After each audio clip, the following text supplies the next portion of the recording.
Good morning. I hope you're well today and ready to get some work done. We're still in the Schlossberg. This is number 36. Number 36, I've done one video on this already, just kind of an introduction, and I'm doing something a little bit different today. Previously, for reasons unknown even to myself, I've been playing on C trumpet. I guess I explained that I'm comfortable on C trumpet. I've played it a lot during my career, and so I guess in some ways it's my preferred instrument. But today I'm playing the B flat trumpet for what it's worth. So today we're going to work on this expanding interval scale, and there are a lot of ways that we can think about this that'll make it really beneficial. So I want to start with one that is actually from James Stamp. James Stamp was a very influential, very well-known teacher, worked out on the West Coast in the middle of the last century, and many great trumpet players went and studied with him. And those who studied with him, some of them actually understood what he was getting at, but many of his things are not very well understood. And I did not study personally with him. But I flatter myself in thinking that I have an understanding of what he was talking about. And what I mean is, he made some statements that are rather cryptic. He said, when you go down, stay up, and when you go up, stay down. It's like, what does that mean? Well, any trumpet player who's experienced this sensation knows what it means physically. They might not be able to explain it in words. They might not be able to tell you how to do it. But they've actually experienced it, and that's what these expanding interval scales can really help you with. So what does that mean? That's can kind of be a confusing statement. When you go down, stay up. So we're going to start with numbers 36, and I'm just going to play the first couple of bars of it. And when I do, I'm going to actually be thinking about sustaining the C. The C is home base, because that's the note that I keep coming back to as the scale expands downward.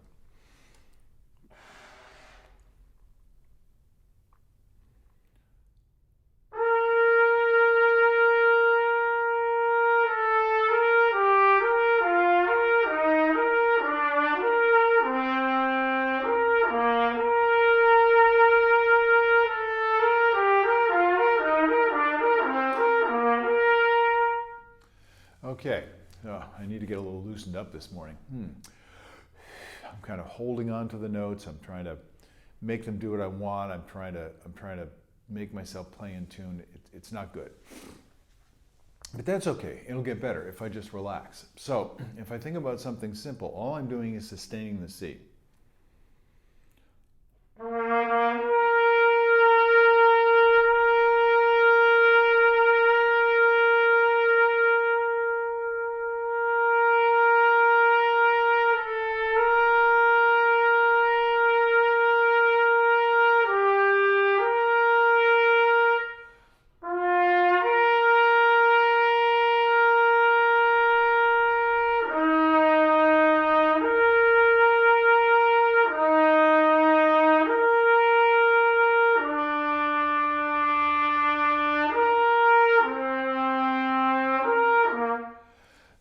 I'm going to let you know what I'm working on. I'm sustaining the C just like I'm playing a long tone. And then I'm allowing myself to get ready to make the shift to whatever the lower note is. And when I do that, I can tell when I'm ready and when I'm not. When I'm not ready, my body feels a little bit stiff and it feels somewhat insecure. Now I can always play the note. It's easy to play the note, but to be able to move from one note to the other and feel like I'm staying on the C. In other words, those notes, you might have heard this said before. You might have had a teacher that said, you want to make the notes feel closer together. That's kind of what we're dealing with here. So what does it mean to stay up? So I'll just give you my explanation of Stamp's concept. To stay up means when you're sustaining that note, when you're sustaining the C, and I'll go ahead and do it on the E next. When I'm sustaining the upper note, I need to maintain the same kind of flow energy in the air. So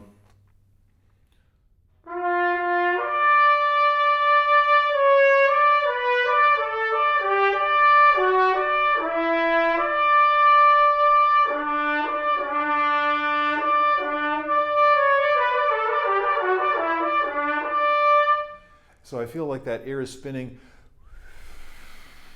with the same sustained energy, follow through, momentum. These are words that I use all the time. You got to feel that. There's a feeling of momentum. What's momentum? Oh, you physics folks know what it is. It's the property of a body in motion to stay in motion. So once we get our air in motion, once we get that note going, we're trying to keep that. Now what most people do when they do these expanding interval scales, regardless of which direction, you could be going, the upper note could be the sustained note or the lower note could be the sustained note, is you're thinking about switching to different notes. And I'm not doing that. I'm thinking about sustaining one note. We've kind of used this concept before. It's going to keep coming back. When you can feel it, you'll know exactly what I'm talking about. Now, sometimes we can get a little bit stiff with these things. And especially since you may be looking at my embouchure and noticing that I don't seem to be doing very much. And that's correct. I'm trying to do as little as possible. But if you look and you try and get your embouchure to look like mine, you may end up getting stiff. So I'm not stiff, I'm ready. I'm poised, I'm ready to move, but I'm just not moving very much. Why? Because you can't see the motion because most of the motion is inside. Now we'll get into this later in greater detail when we start to examine the real nuts and bolts mechanics of what happens with the embouchure, with the airstream, with the tongue, with the throat, with the breathing system. And all these things are really important, but they can get very confusing and you can get fixated on the wrong things. You got to keep it simple. So I'm going to go ahead and play the next one, which is starting on the G and going down. So the first thing I need to do is sustain that G on top of the staff comfortably.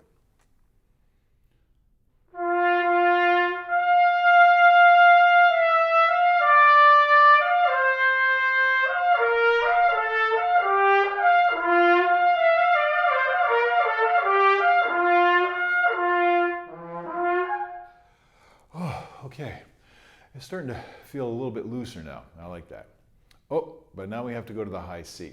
And here's where it gets interesting. You can get tremendous benefit from practicing these exercises if you're solving some of the most basic, simple problems that all trumpet players have. And what would that be, you ask? Well, when we go up, we tend to get tighter. And a lot of that is natural. It's kind of like singing higher. When you're singing higher, there's more energy involved. But our job is to keep things balanced. So one of the most important things you can try to be aware of is, am I letting my lip vibrate freely? Or am I starting to squeeze? So every time you go up,